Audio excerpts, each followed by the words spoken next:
Hello दोस्तों, कैसे हैं आप सब लोग। आशा करता हूँ अच्छे होंगे और स्वागत करते हैं आप सभी का आपके अपने प्यारे चैनल इंजीनियर्स पाथ एकेडमी में। मेरा नाम है अरविंद चौहान और आज मैं आपके साथ डिस्कस करने वाला हूँ कि कैसे आप अपने एसएससी जेईई नॉन टेक को स्ट्रॉन्ग बना सकते हैं।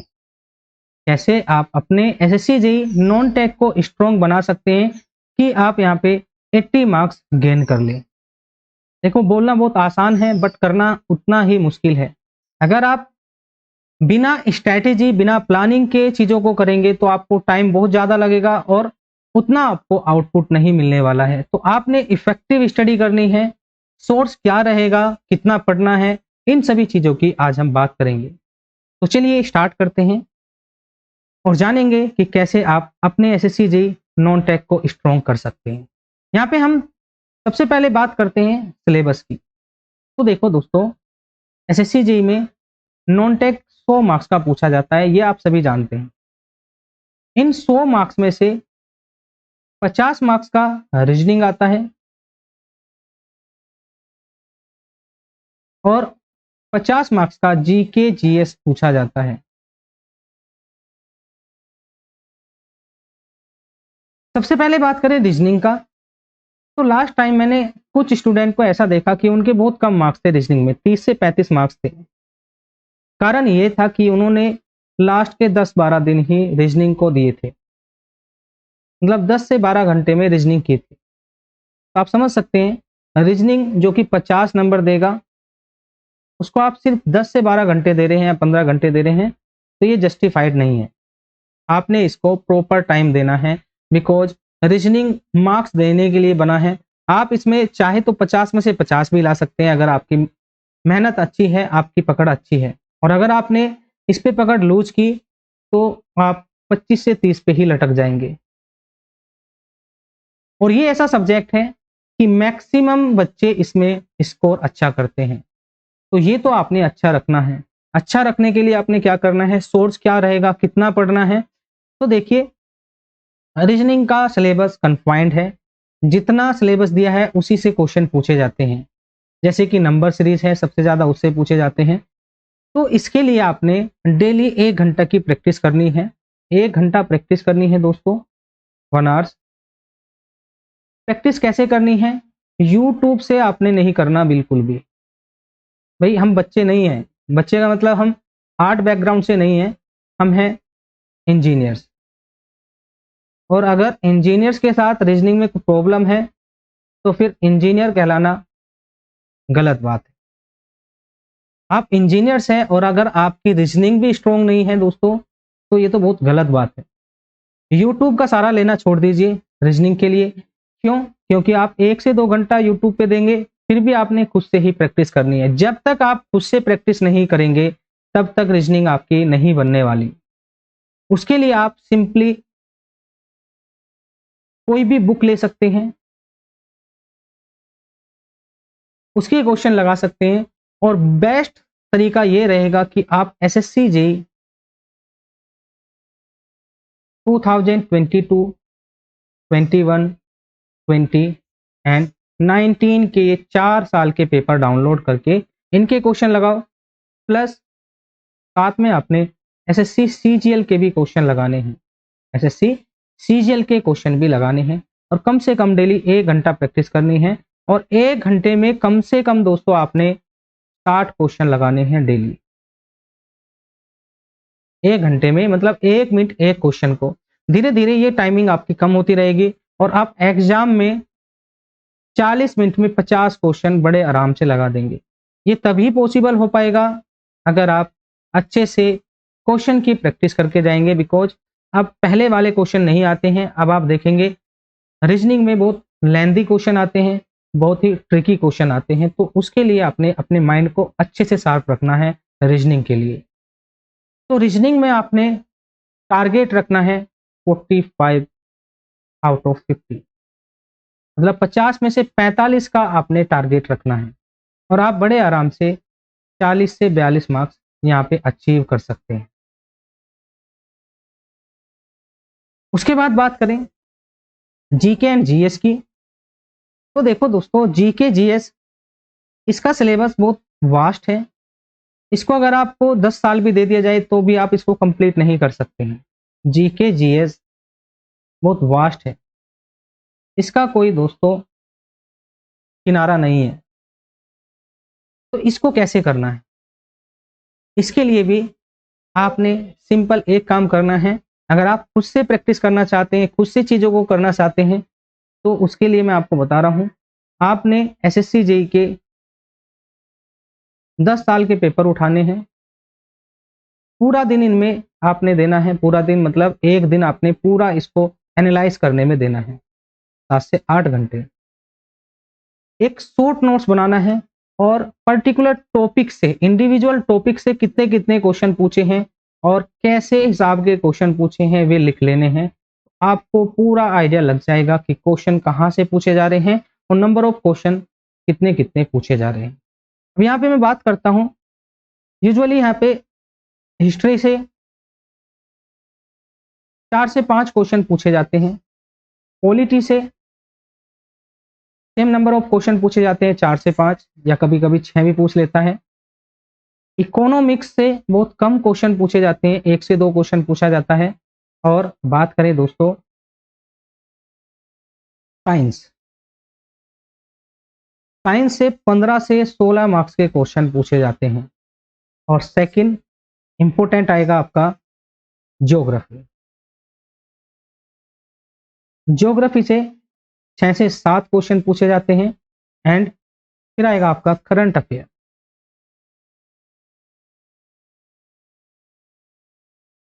इससे दोस्तों 10 से 15 के बीच में क्वेश्चन पूछे जाते हैं। लास्ट टाइम किसी किसी शिफ्ट में 15 क्वेश्चन भी पूछे गए थे और ये 1 साल का कोई करंट अफेयर नहीं था, यहाँ पे 10-10 साल के करंट अफेयर पूछे गए थे। देखो 10 साल के करंट अफेयर को करंट अफेयर तो नहीं बोलेंगे, बट क्वेश्चन पूछे जा रहे हैं तो मजबूरी है, हमको जवाब जरूर देना होगा। तो यहाँ पे ये देखा गया 10 साल पुराने करंट अफेयर भी उठा के पूछे थे। बट ऐसा नहीं दोस्तों कि कोई भी टॉपिक पूछ लिया जाए। एसएससी के कुछ फेवरेट टॉपिक होते हैं करंट अफेयर में भी, एसएससी के कुछ फेवरेट टॉपिक होते हैं हर चीज में। बात करें history, polity, economics, science, geography, current affair, सभी के उसके एक क्राइटेरिया है पूछने का, उससे बाहर कभी भी एसएससी नहीं जाता है। अब यहाँ पे अगर हम इनमें सबसे इंपॉर्टेंट टॉपिक की बात करें, सबसे इंपॉर्टेंट सब्जेक्ट की बात करें, तो आप क्लियरली देख रहे हैं करंट अफेयर और साइंस, ये 2 सब्जेक्ट ऐसे हैं जिसमें 25 से 30 मार्क्स पूछे जाते हैं। और अगर यहाँ पे ज्योग्राफी को भी ऐड कर लें तो ये हो जाएगा टोटल 30 से 35।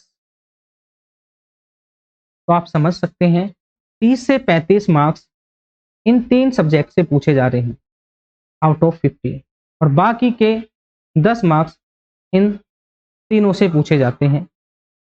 तो कैसे करना है आपने साइंस को, ज्योग्राफी को कैसे करना है, करंट अफेयर को कैसे करना है, चलिए बात करते हैं करंट अफेयर की। तो देखिए करंट अफेयर में आपने कुछ टॉपिक्स को मार्क करना है, जैसे कि स्पोर्ट्स पे आपने ज़्यादा ध्यान देना है, स्पोर्ट्स पे ज़्यादा ध्यान देना है आपने, बैंकिंग सेक्टर पे ज़्यादा ध्यान देना है आपने, जो आर्मी की एक्सरसाइज होती है उनको आपने अच्छे से करना है, और जो इम्पोर्टेंट इनॉग्रेशन है, कोई बिल्डिंग बनी है, कोई मॉन्यूमेंट्स बना है, इन चीज़ों पर आपने ज़्यादा ध्यान देना है। फालतू की बकवास न्यूज़ पे आपने ज़्यादा ध्यान नहीं देना। तो 4 से 5 टॉपिक हैं जिन पर एसएससी जेईई दबा के क्वेश्चन पूछता है। और साथ में आपने क्या करना है, जितने भी दोस्तों अधिकारी हैं उनके नाम और उनकी मिनिस्ट्री आपने याद रखनी है। मतलब जो भी मिनिस्टर्स हैं उनके नाम और उनकी मिनिस्ट्री याद रखनी है, जैसे कि होम मिनिस्टर कौन है, क्या कौन है हमारे इंडिया का, ठीक है, और ऑडिटर जनरल कौन है हमारे इंडिया का, या फिर और भी बहुत सारे पद हैं, इनके बारे में आपने याद रखना है। अब और अभी जितनी भी दोस्तों नियुक्ति हुई है उनके बारे में ध्यान रखना है। ये सब सभी आ जाएगा करंट अफेयर का पार्ट। एंड यहाँ पे 2023 का करंट अफेयर, 2022 का करंट अफेयर आपने अच्छे से करना है। 2023 का करंट अफेयर कैसे करेंगे, जनवरी मंथ से अगस्त मंथ, और एक मंथ का करंट अफेयर कम से कम 200 से 250 क्वेश्चन हो जाएंगे। 1 मंथ के करंट अफेयर के 200 से 250 क्वेश्चन हो जाएंगे। तो वैसे ही आपने 8 मंथ के पूरे करंट अफेयर को करना है अच्छे से। फिर बात करेंगे 2022 के। तो 2022 के जो मोस्ट इंपोर्टेंट करंट अफेयर होंगे, मोस्ट इंपोर्टेंट का मतलब क्या है ये आपको नहीं पता। तो दोस्तों अभी जितने भी पेपर हुए हैं, चाहे वो सीजीएल का हो, सीएसएचएल का हो, एमपी में कोई एग्जाम हुआ हो, यूपी में कोई एग्जाम हुआ हो, वहां पे उठा के देख लीजिए कौन कौन से क्वेश्चन पूछे जा रहे हैं। ये देखो हार्ड काम है, इस पे मेहनत लगती है, तो ये तो करना ही होगा अगर आपने सिलेक्शन लेना है। तो यहाँ पे कम से कम 1 मंथ के 100 क्वेश्चन आपने लगाने हैं। 1 मंथ के 100 क्वेश्चन लगाने हैं और उसके बाद लास्ट 10 साल के कुछ इंपॉर्टेंट क्वेश्चंस भी आपने कलेक्ट करने हैं, जो कि 400 से 500 क्वेश्चन लगाने हैं। तो इस टाइप से आपने इतनी मेहनत करनी है करंट अफेयर पर। और करंट अफेयर अगर आपसे पूछा जा रहा है 10, तो बड़े आराम से आप 7 से 8 मार्क्स ले आएंगे। आपके 2 से 3 मार्क्स आते हैं हर बार करंट अफेयर में। क्यों? क्योंकि आप 6 से 7 मंथ का करंट अफेयर पढ़ के जाते हैं और यूट्यूब पे सभी चिल्ला चिल्ला के बोलते हैं कि 4 से 5 मंथ का पढ़ो, लास्ट के काम हो जाएगा। बट ऐसा नहीं है। अगर आपने सिलेक्शन लेना है तो ये मेहनत आपने अभी से करनी होगी। फिर बात करें साइंस की, तो साइंस कैसे करना है? तो देखिए साइंस भी आप खुद से कर सकते हैं। खुद से करने से मेहनत ज़्यादा लगती है और बच्चे मेहनत करना नहीं चाहते। तो यहाँ पे देखिए साइंस में आपने बायोलॉजी को तो घोट के पी जाना है। बायोलॉजी को घोट के पी जाना है, मतलब घोल के पी जाना है आपने बायोलॉजी को, और बहुत अच्छे से बायोलॉजी पढ़नी है। एनसीईआरटी को कवर करना है। लास्ट टाइम 7 से 8 क्वेश्चन पूछे थे, समझ सकते हैं कि इसका कितना ज़्यादा वेटेज है। और बाकी के 5 से 6 क्वेश्चन फिजिक्स एंड केमिस्ट्री से पूछे थे। फिजिक्स केमिस्ट्री आपकी स्ट्रॉन्ग होगी और उसमें पढ़ने में कोई प्रॉब्लम नहीं आएगी। बट बायोलॉजी में आपको प्रॉब्लम आ सकती है, तो आपने एनसीईआरटी का सहारा लेना है। थोड़ा लेंदी है बट ये आपको पूरे मार्क्स दे के जाएगा। 7 से 8 मार्क्स हैं, ये पूरे मार्क्स आपको दे के जाएगा। वैसे ही आप इनको भी देख लीजिए कैसे कैसे क्वेश्चन पूछे जा रहे हैं।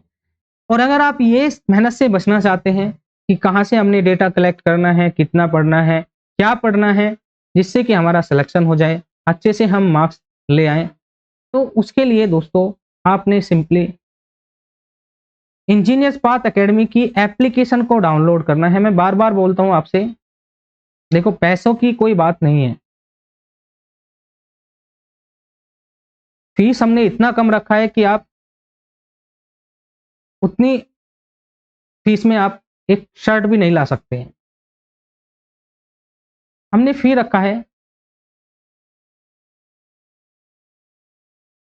499 RS। इसमें हमने हिस्ट्री को किया है 10 घंटे में, इकोनॉमिक्स में 7 से 8 घंटे लगे हैं, पॉलिटी में लगे हैं 15 घंटे, और साइंस में हमने फिजिक्स केमिस्ट्री ऑलरेडी कंप्लीट कर लिया है। साथ में हम बायोलॉजी अभी स्टार्ट किए हैं। बायोलॉजी के 8 लेक्चर हो चुके हैं, ज्योग्राफी के 7 लेक्चर हो चुके हैं, और बचा क्या है अभी? हिस्ट्री हो चुका है, पॉलिटी हो चुका है, केमिस्ट्री फिजिक्स हो चुका है। मतलब 5 सब्जेक्ट हम कंप्लीट कर चुके हैं। अभी हमारे 2 सब्जेक्ट बचे हैं, बायोलॉजी एंड ज्योग्राफी। मतलब 90% हम कंप्लीट कर चुके हैं एंड करंट अफेयर का सभी डेटा हमारे पास मौजूद है। जल्द ही हम ऐप पर 1 से 2 दिन में अपलोड करने वाले हैं। जल्द ही हम सभी क्वेश्चन सीरीज ऐप पर अपलोड करने वाले हैं। हिंदी इंग्लिश में सभी चीज़ें होंगी, तो आप जाके वहाँ पे इनरोल कर सकते हैं। फी रहेगा 499 RS। और गारंटी से बात कर रहा हूँ, अगर आप अच्छे से सभी चीज़ों को कर लेते हैं, 120 आवर्स का पूरा कोर्स है, 120 आवर्स में हमने इसको डिज़ाइन किया है, तो आप बड़े आराम से 30-35 नंबर ला सकते हैं। मैं 50 की बात नहीं करूँगा, 40 की बात नहीं करूँगा, जो कि इम्पॉसिबल है। बहुत सारी चीज़ें पढ़नी पड़ेगी, आपको पूरा टाइम इसी में देना पड़ेगा। फिर आपने 30-35 मार्क्स के लिए स्टडी करनी है। और 40 वहां पे आ जाएंगे तो आप बड़े आराम से 70 से 75 मार्क्स ले आएंगे। और इतने मार्क्स अगर आप ले आएंगे तो टेक्निकल फिर आपके हाथ में है। टेक्निकल आप अच्छा करेंगे, सिलेक्शन होगा। टेक्निकल आप बेकार करेंगे, सिलेक्शन नहीं होगा। और अगर आपका टेक्निकल बेकार है फिर तो एसएससी का कोई फायदा नहीं है, क्योंकि एसएससी में मेंस भी होता है और मेंस प्योर टेक्निकल होता है। तो टेक्निकल अगर मैं मॉडरेट की बात करूं तो बड़े आराम से 65 से 70 मार्क्स आ जाते हैं अगर आपने ठीक ठाक स्टडी की है। और अगर आपने अच्छा किया है तो 80 पार भी जाते हैं। मेरा 3 बार 80 पार स्कोर रहा है टेक्निकल में, तो समझ सकते हैं टेक्निकल का कोई इशू नहीं है। तो आपने नॉन टेक को अच्छा करना है। अब बात करते हैं डेली कितने आवर्स आपने स्टडी करनी है, ये इंपॉर्टेंट है। और कितना इफेक्टिव पढ़ना है। ऐसा नहीं है कि आपने टाइम टेबल बना दिया 14-15 घंटे का और फिर उसको देख के सो जा रहे हो, ऐसा नहीं करना है। आपने 4 घंटे पढ़ना है तो मन लगा के पढ़ना है।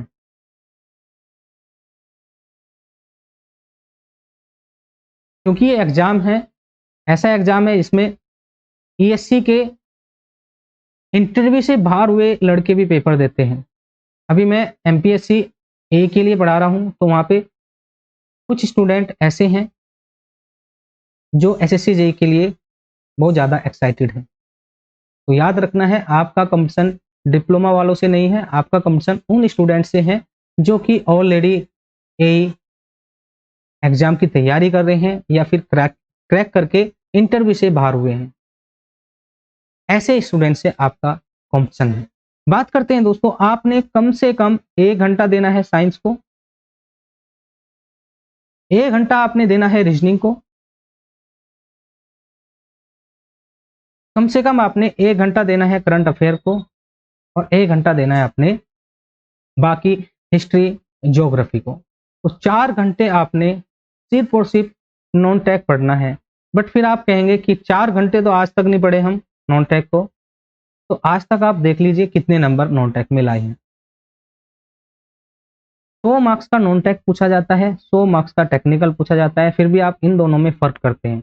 जाहिर सी बात है फर्क करना भी चाहिए, क्योंकि टेक्निकल मेंस में भी आएगा। बट इतना नहीं कि आप इसको पूरा दिन पढ़े और इसको सिर्फ 1 घंटा पढ़े, ऐसा नहीं चल सकता दोस्तों।